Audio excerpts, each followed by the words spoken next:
Knowingly और unknowingly. अब ये क्रिया योग या क्रिया या कुंडली ये क्या है?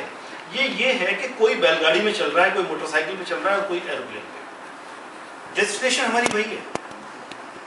अगर हम नहीं करते हैं तो हम ज्यादा लॉन्गर सफर करते हैं। This is the difference. तो वाइस अगर आपके पास कार है में तो आप ऑटो से क्यों जाओगे? जाना पसंद करोगे सफर ऑटो से? नहीं करोगे।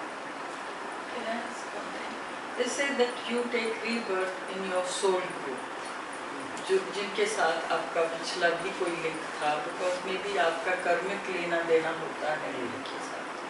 तो it is वो हिसाब किताब तो होते ही है ना, even if you just living this life। हाँ जी। अगर वो नहीं चुकता होते, supposing regarding some people or something or the other, you remain at the same level, not necessarily।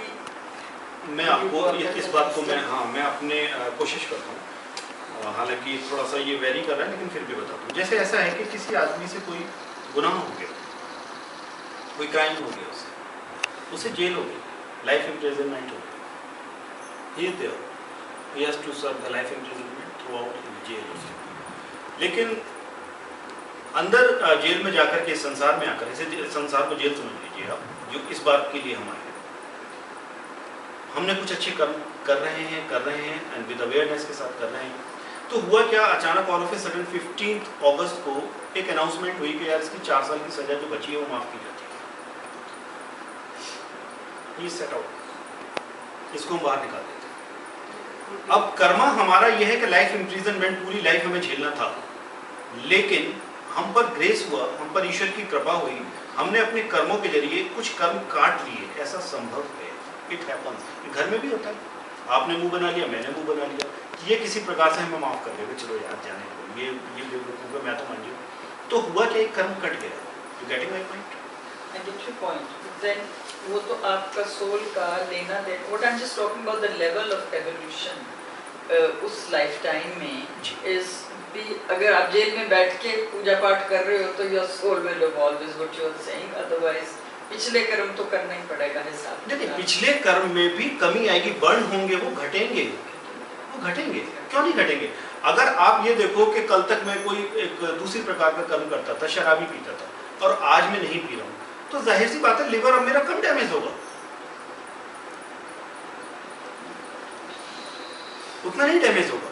अगर कुछ कर्म मैं करके चला आया हूँ जिसका हिसाब किताब मुझे आशीष से इस बार निपटाना है, या किसी तरह से लेना देना पूरा करना है, या मैंने लिया है इसको देना है, या जो भी है, सपोज कि मेरी अवेयरनेस हाई होती जाती है, मुझे एक अपॉर्चुनिटी भी मिली है। देखो ये मानव देह को ही मिलती है, ये बहुत लंबा टॉपिक हो जाएगा, तो आई कट इट शॉर्ट। ये मानव देह को ही मिलती है और मुझे ये अवेयरनेस मिली है कि नहीं, मैं अपनी चेतना को रेज करके, या कोई आदमी सोच ले कि मैं अच्छे ही काम करूँगा, तो जाहिर सी बात है कि आज मुझे फिर दूसरे की गाली लगना बंद हो जाएगा, मेरी रिएक्शन या जो प्रतिक्रिया है वो समाप्त होने लगेगी धीरे धीरे।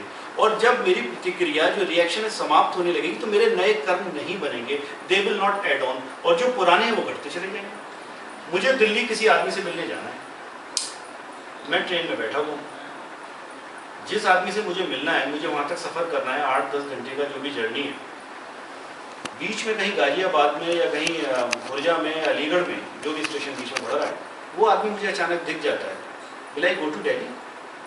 आई will also drop down.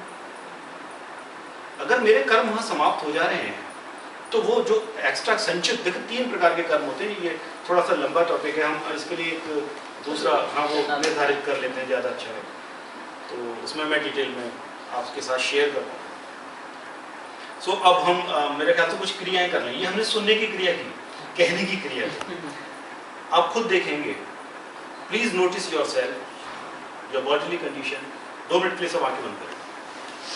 It is going to be very wonderful. अच्छा, एक समय पे ये लाइट हम बंद कर सकते हैं।